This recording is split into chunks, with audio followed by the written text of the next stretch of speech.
The NBA Draft Lottery.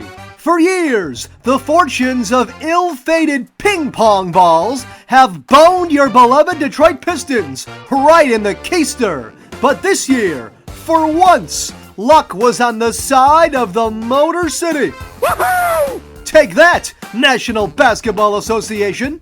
Maybe it was the presence of Ben Wallace. Maybe it was the 6 bowls of Lucky Charms Candy Copperfield consumed for breakfast. Or maybe it was the 12 beers I slammed back with a random leprechaun. But any way you slice it, the Pistons will have the top pick in July's NBA draft for the first time since 1970.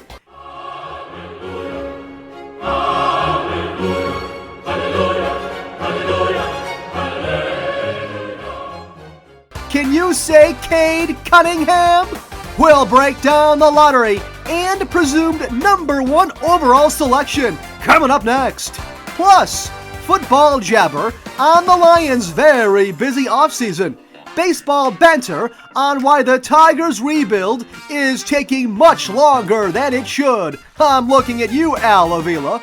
Red Wings chatter on Steve Yzmerman's offseason to-do list following the team's 5th consecutive playoff-less season. And much, much more right now on DSE.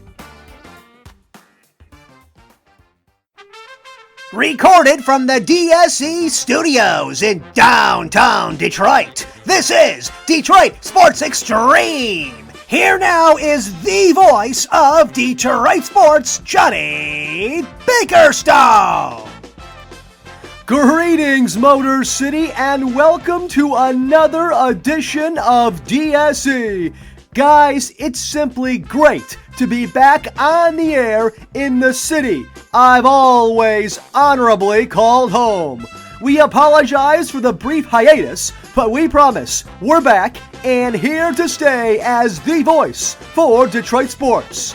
And now we have a new website that archives all of our content at DetroitSportsExtreme.com, so check it out.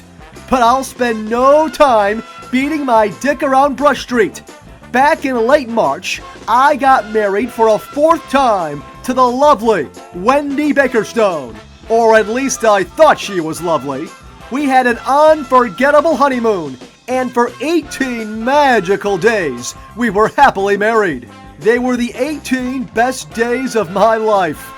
But all good things come to an end, and the backstabbing Wendy packed her bags for California way and left me. If you're listening out there, Wendy, I'll see you in hell. But let's get back to what really matters in this town, Detroit sports. Let's kick things off with our top story. Finally, some lottery luck.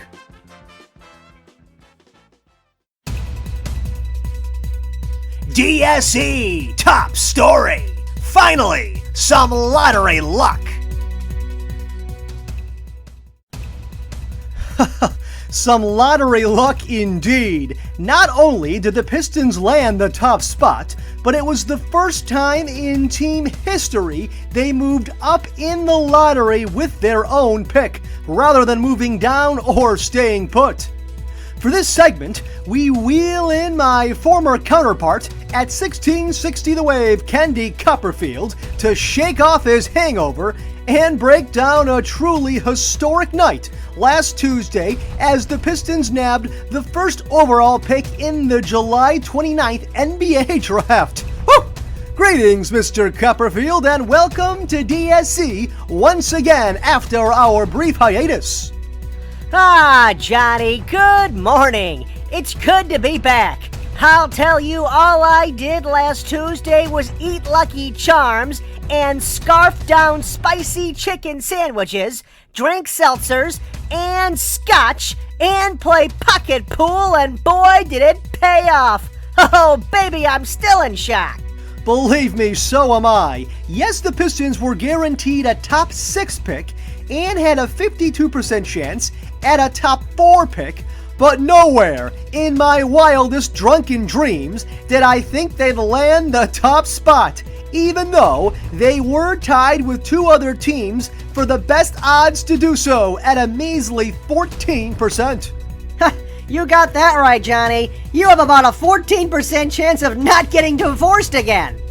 As the lottery headed to the commercial break, with all but the top 4 spots revealed, there wasn't a doubt in my mind we were the next team to go. I was as nervous as a hooker in church.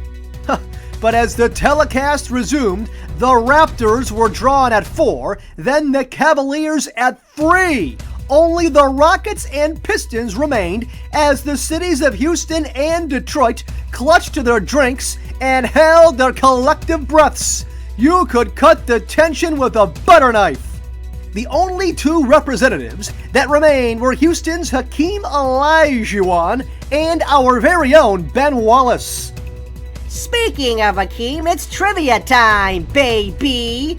Hakeem Olajuwon played in his final NBA game against Ben Wallace and the Pistons in Game 5 of the 2002 NBA playoffs as a member of what franchise? I'll give you guys 5 seconds starting now!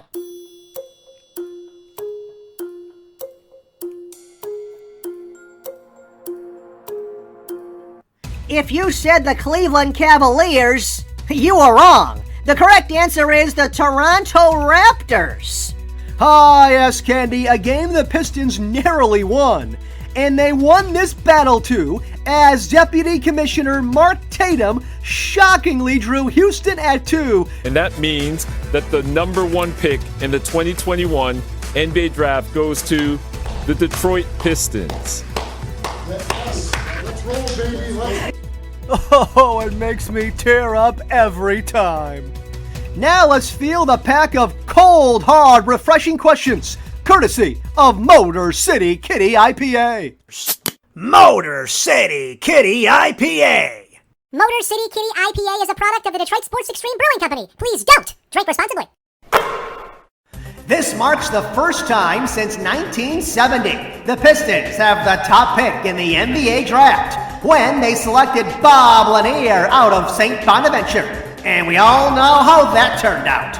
Assuming Oklahoma State guard Cade Cunningham is indeed the pick at 1, will he also dazzle in Motown?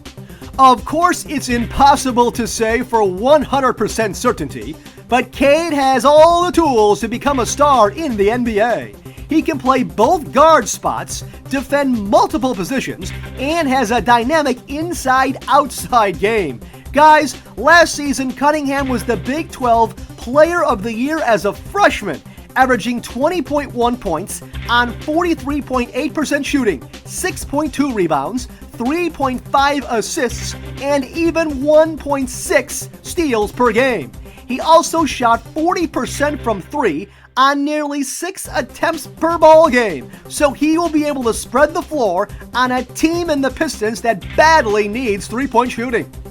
Now, Johnny, the knock on Cade, though, is he has a tough time creating separation against top-notch defenders, and he takes a lot of high-difficulty shots. But hey, I'm just nitpicking here. Some are arguing Cade doesn't make a perfect fit for the Pistons because they took a point guard in last year's draft, but I'm gonna poo-poo all over that. As you alluded to, Bakerstone, he can play off the ball, and I think he would help out Killian Hayes immensely. Let's not forget Hayes is a pass-first point guard, and Cunningham plays very well out of the pick and roll. Don't get cute, Troy Weaver. Take the best player on the board and live with the results. I know I will. Yeah, that is if your liver doesn't give out first. Good one, Johnny. Pistons GM Troy Weaver said after the lottery, the team would be open to trading out of the first pick. Ah, heavens! Would this be a mistake? Let's not kid ourselves. Guys, Weaver has to say that. The man would do himself no favors by 100% committing to Cunningham a month before the NBA draft. The Pistons said there are 5 players they really like, headlined by Cunningham and followed by G League guard Jalen Green. USC center Evan Mobley, Gonzaga guard Jalen Suggs, and the fifth player, well, it's anyone's guess. It's no secret the Pistons are high on Jalen Green, who might just be the best pure scorer in the draft, but that doesn't mean they'll take him at number 1 overall. Or will they? Johnny, I'd be very surprised. For context, the Thunder have 18 first-round picks in the next 7 years. My guess is Weaver is floating that spicy nugget around just to see what he could get and will obviously entertain any lucrative offer that comes his way. But unless his trousers are blown off, I think the Pistons stay put. You got to, Johnny. This Cunningham kid scratches me right where I itch and will make an impact on this club from day one. Mark my sober words. What were your main takeaways from the Pistons season? They had the second worst record in the NBA, so I don't want to sugarcoat it, but I came away extremely happy with what I saw, especially from the youngsters. Although I rolled my eyes a little when it happened, the Jeremy Grant signing is now looking like highway robbery on I-96. The low-risk, high-reward Josh Jackson signing turned into a nice find as well, and Mason Plumlee proved to be a great team player and passer.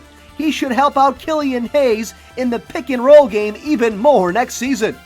Focusing on the rookies, Saddiq Bey reached a number of milestones this season, including the most games by a rookie with at least 5 3-pointers, and the most threes in a season in team history. Yikes!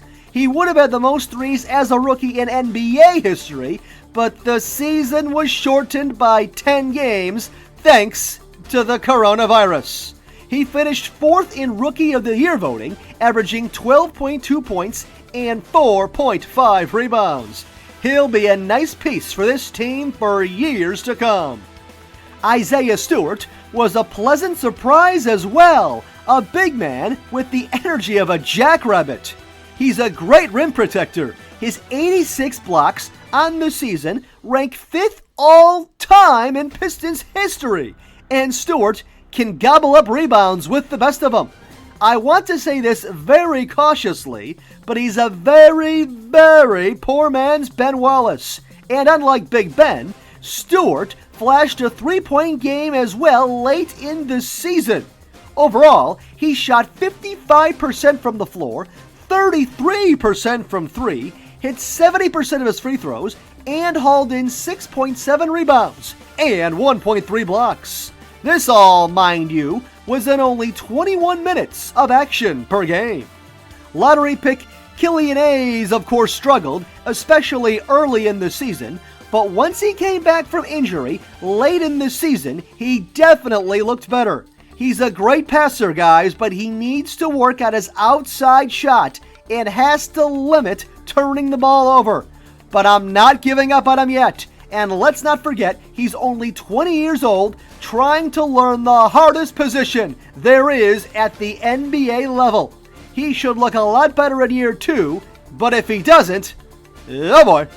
Rounding out the rookies, even second-round pick Saban Lee showed he will probably stick as a rotation player in this league.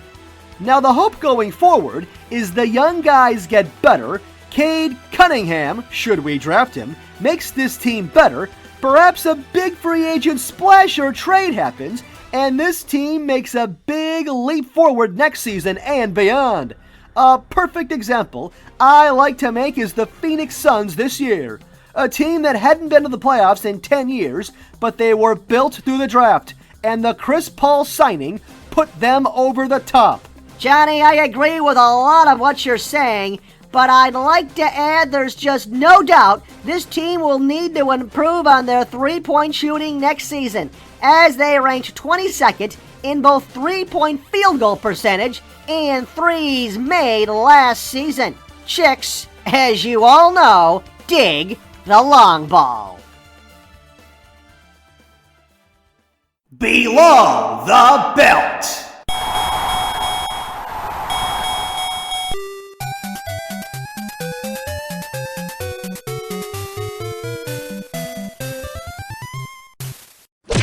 Okay, for this segment, my esteemed colleague, Candy Copperfield, will rejoin me for a series of hard-hitting Detroit sports topics. Good morning again, Candy, and happy summer to you, sir. Sun's out, guns out, Johnny. I've busted out the pina coladas, a beach towel, and suntan lotion, and I'm ready for some warm weather and hard-hitting questions, baby.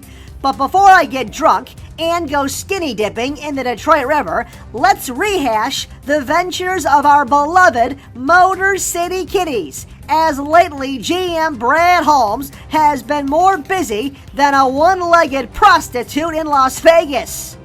You're back in the classroom, Johnny, after flunking out of the 8th grade back in '82. What grade do you give the Lions for their performance in the 2021 NFL Draft? First and foremost, I'm not a fan of giving draft grades, as we haven't seen most of these guys play in college, at least I haven't, and simply have no idea how they will turn out. But for the sake of entertainment, I'll play along with a sick game. I'm giving Brad Holmes and company a solid B+. Yeah, some of you are probably thinking I've been pounding back to Honolulu Blue Kool-Aids with boats from the west side. Maybe I have been.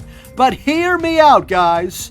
The Lions get a generational offensive tackle at 7 overall in Penei Sewell, who Holmes wanted to trade up with Atlanta at 4 to take. Instead, he stood pat, and Sewell fell to the Lions.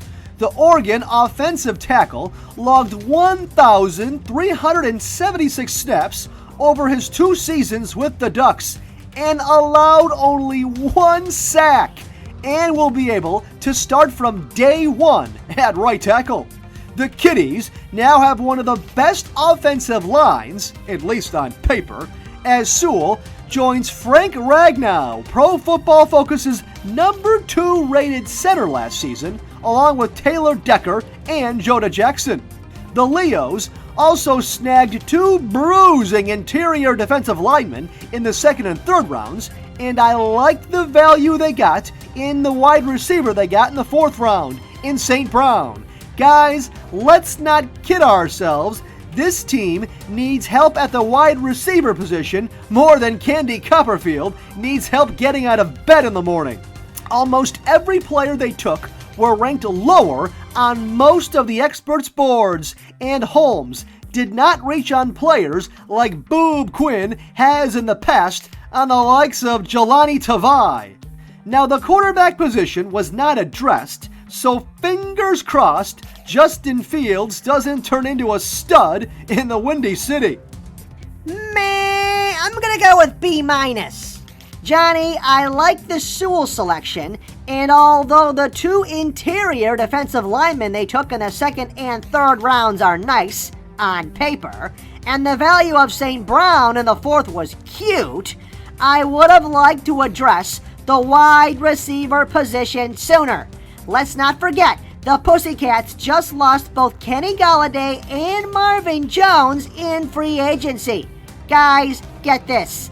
Our starting wide receivers, as it stands right now, are Brashard Perriman, Tyrell Williams, and to be determined at the wide receiver 3 spot.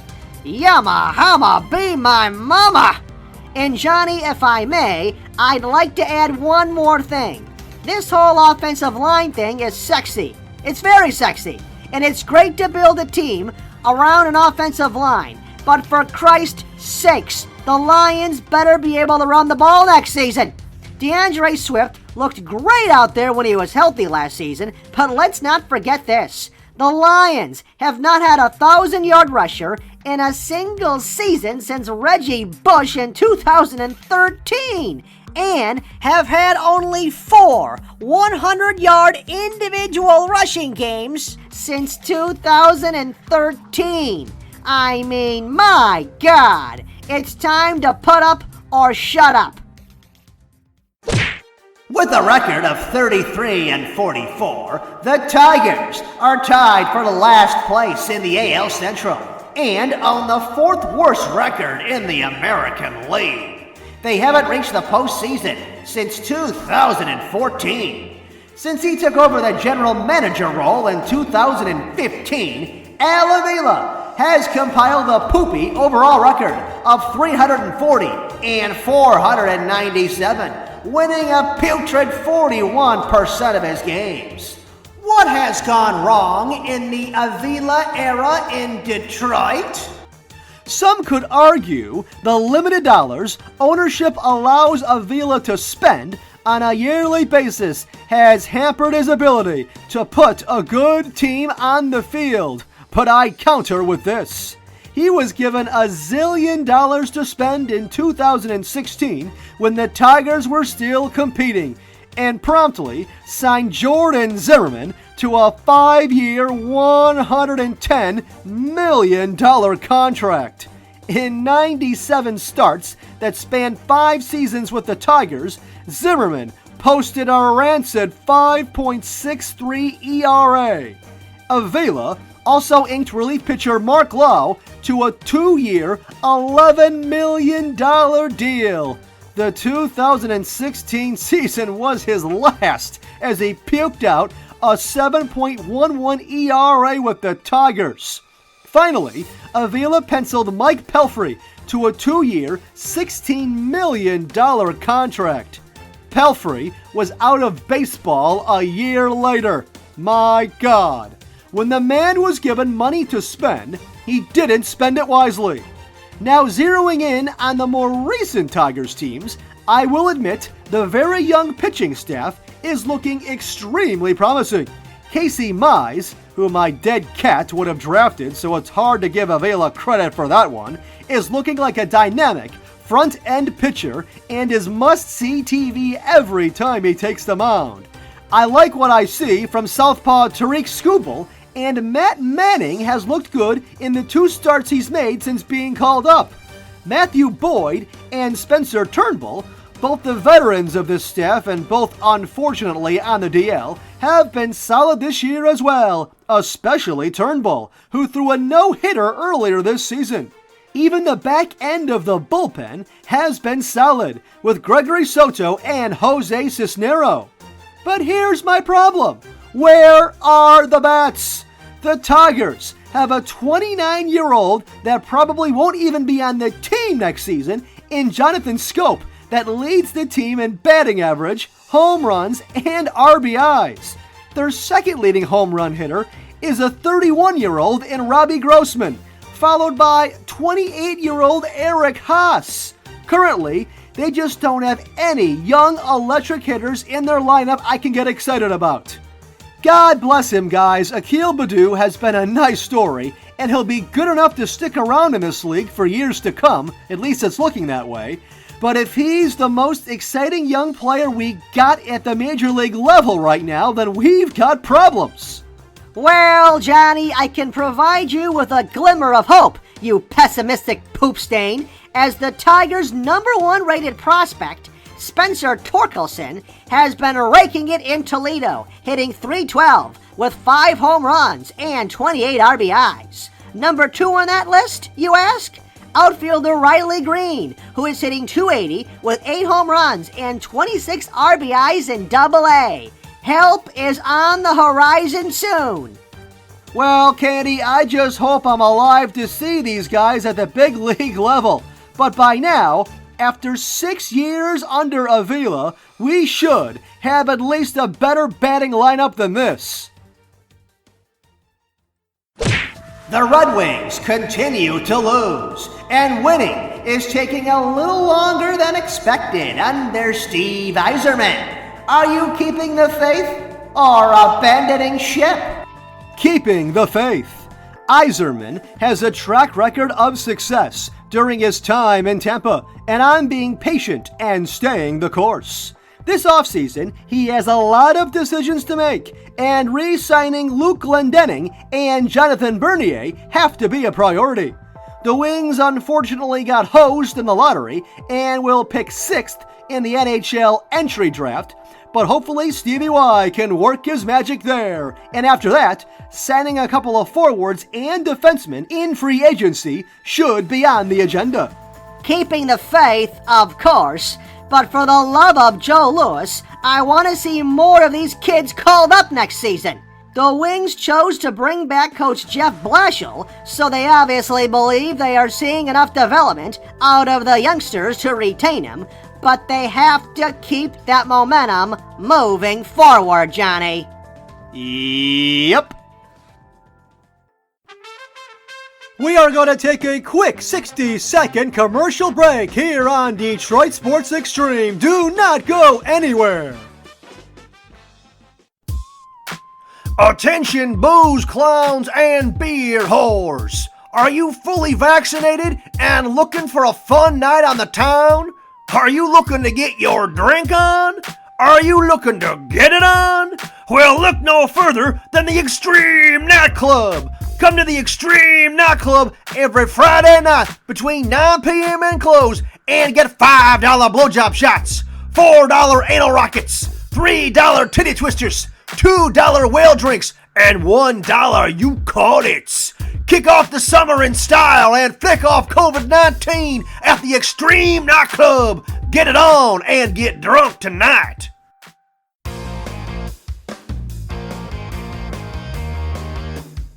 Welcome back to Detroit Sports Extreme. Here again is the voice of Detroit Sports, Johnny Bakerstone.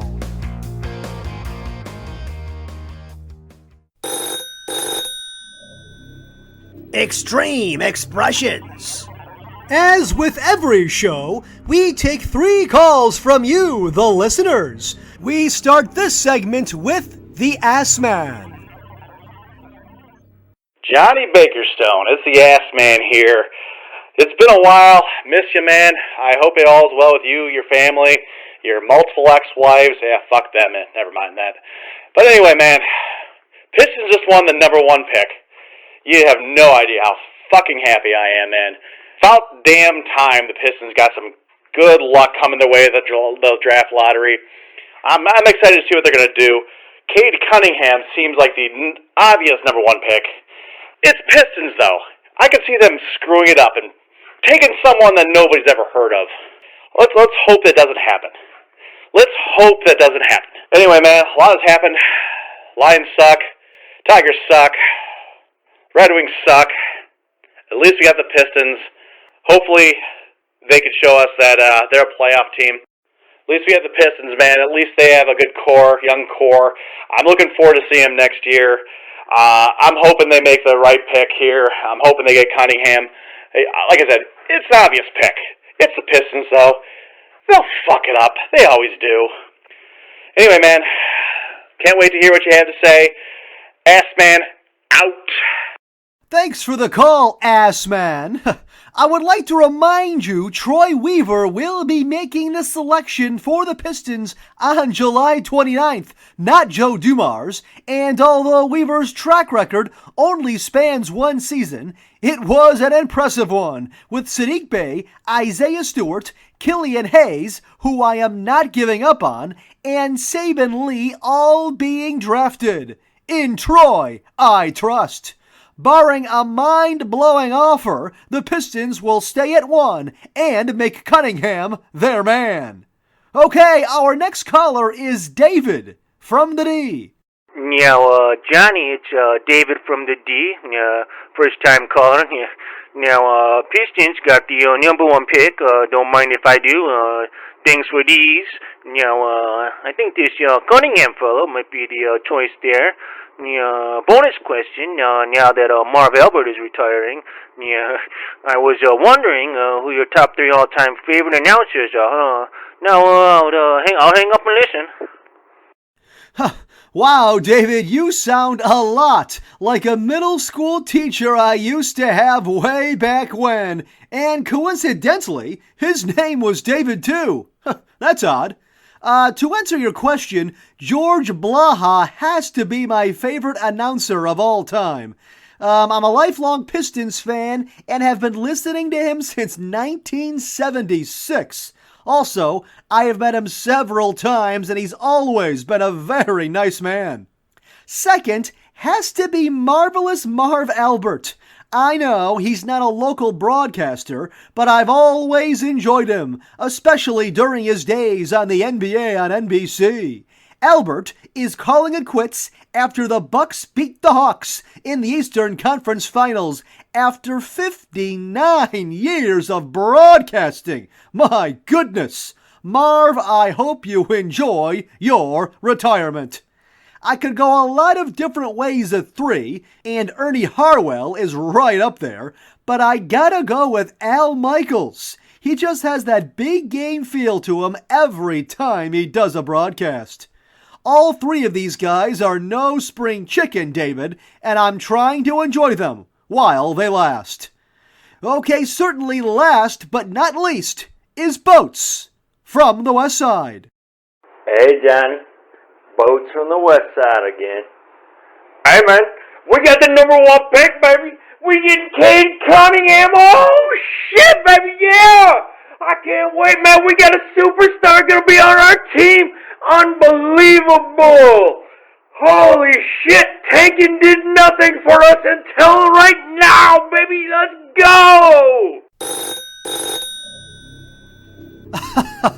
You gotta love Boats' energy. Instead of drinking Honolulu Blue Kool-Aid this summer, he's been pounding back the Royal Blue Kool-Aid.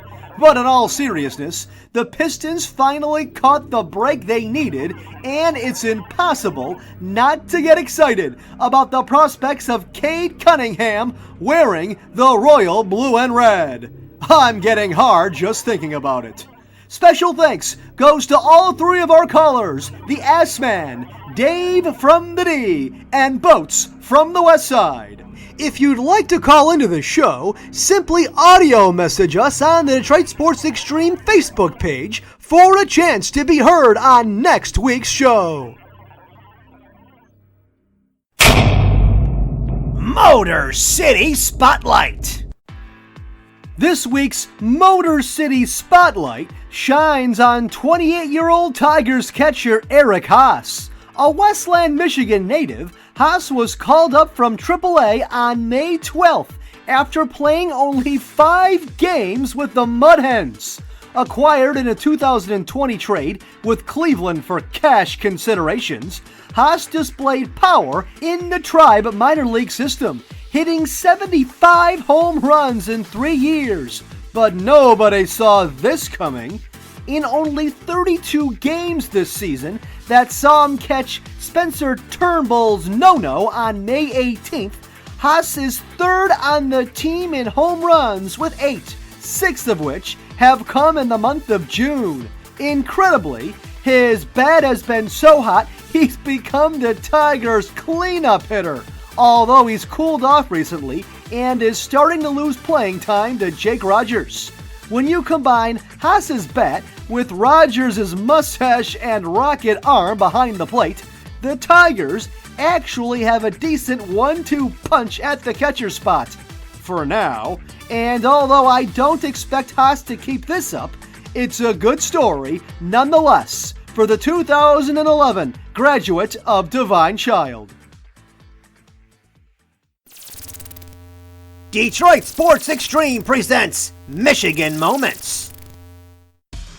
This Michigan moment brings us back to June 13th, 1989, when the Detroit Pistons famously capped off an impressive 4-game sweep of their hated cross-country rival, the Los Angeles Lakers, to win the 1989 NBA Finals. Just 1 year before, in 1988, the Bad Boys held a 1-point lead with 14 seconds remaining in Game 6 of the 1988 NBA Finals. But a phantom foul called on center Bill Laimbeer robbed them at a chance of the franchise's first ever NBA championship. To this day, I still have drunken flashbacks of the Hugh Evans whistle blowing. I'll see you in hell, Hugh. Johnny, he's still alive. But not even David Stern and his herd of sleazy zebras could steal the Motor City Thunder this time, as the boys in blue won Game 4 105-97 at the Fabulous Forum in the final game of the historic career of Kareem Abdul-Jabbar. Good riddance, Kareem. Earning MVP honors was Joe Dumars, who averaged 27 points and 6 assists per contest in the 4-game broom job. Chuck Daly's gang would go on to win another championship the year after, beating Portland in 5 games in the 1990 NBA Finals, becoming the 3rd team in 21 years to win back-to-back championships. Memories. Of course, today, the Pistons haven't won a playoff game since 2008, but Troy Weaver and company are actively working on that. Now let's go to our weekly award winners in our annual Bird and Turd of the Week awards and Stat of the Week. Bird of the Week. Tigers' second baseman and sometimes first baseman, Jonathan Schoop. When a 29-year-old journeyman leads your team in batting average, home runs, and RBIs, you've got problems. But I gotta give props where props are due. Schoop has homered 9 times this month and 3 times in his last 5 games, and has hit .372 with 10 homers, 7 doubles, 22 RBIs, and 17 runs scored through 20 games in June. Overall, he's batting .271 with 15 homers and 40 RBIs. Being that he's only on a 1-year deal, you have to wonder if he'll be shipped out of town for prospects as we approach the July 30th trade deadline. And yes, this year it is July 30th. Turd of the Week. The Oklahoma City Thunder. I know. Every team in the NBA tanks, but these buffoons took it to a new low during the regular season, routinely sitting out their starters who were perfectly healthy. Believe me, I took notice of this nightly playing fantasy basketball. It's one thing to implement, quote, load management or, quote, rest once in a while, but these bozos did it every night. Shame on you, Oklahoma City. Karma ended up biting them in the ass, however, as they entered the draft lottery with a chance at 2 top 5 picks, but instead they wound up at 6 in a draft with 5 elite prospects. Oh no! Stat of the Week. 7. Zach Davies and 3 Cubs relievers combined to no-hit the Dodgers on June 24th, which was the MLB's 7th no-hitter of the season, the most before July in baseball history. Guys, gone are the days of small ball and baseball, with offenses focusing on launch angles and trajectory in the hopes of hitting home runs. The strikeouts are piling up. Sure, you'll see games with crooked numbers and several home runs, but you'll also see this. The only question now is, how many more no-nos will we see before October? Extreme Sportsbook. Sponsored by the Johnny Bakerstone Law Firm. Going through your now 4th divorce like Johnny? Well, make some money off these bets to help cover the bill. Okay, for this edition of Extreme Sportsbook, we'll take on some action in Sundays and Mondays' pivotal NBA and NHL playoff games, as well as Sunday's Pocono Mountains 350. Pocono Mountains 350, Sunday, 3:30 p.m. Oh, the Pocono Mountains, God's country. You know, throw out the favorites and give me the local legend in Brad Keselowski. At plus 1,500, you could bet $20 and net $320. If you're not feeling quite as dangerous, you could always place a top 3 finish bet, and $20 would win you $95. Keselowski historically drives very well at Pocono, winning there in 2011. And since then, he has posted 9 top 5 finishes. I am in a NASCAR pool with Candy Copperfield, Herb Gentry, and some other buffoons, and this weekend I took Keselowski and didn't look back, and neither should you. Game 3 Eastern Conference Finals, Sunday, 8:30 p.m. Milwaukee Bucks minus 4.5 at Atlanta Hawks. After getting their asses chewed in Game 2, 125-91, I expect the Hawks to come back with a vengeance, Bruce Willis style, and make amends for an embarrassing performance on Friday night. Give me Trae Young and the points at home. Game 1 Stanley Cup Finals, Monday, 8 p.m. Montreal Canadiens plus 1.5 at Tampa Bay Lightning. They're back! The Habs are back in the Stanley Cup for the first time since 1993, and I'm riding their hot goaltender, Carey Price, and taking the 1.5 goals on the road. Game 5 Western Conference Finals, Monday, 9 p.m. Los Angeles Clippers plus 5.5 at Phoenix Suns. It feels dirty taking the paper clips. I just don't trust them. But I thought this series would go 6, so I'm taking the points. In an elimination game, they'll come out guns blazing. That'll do it for this edition of DSE. When you get the chance, check out our website at DetroitSportsExtreme.com.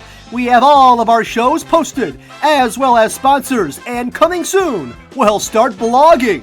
We'll see you again real soon, Detroit, I promise. Go Pistons, and in case you're tuning in late, Sugar Pie, I'll see you in hell, Wendy Bakerstone.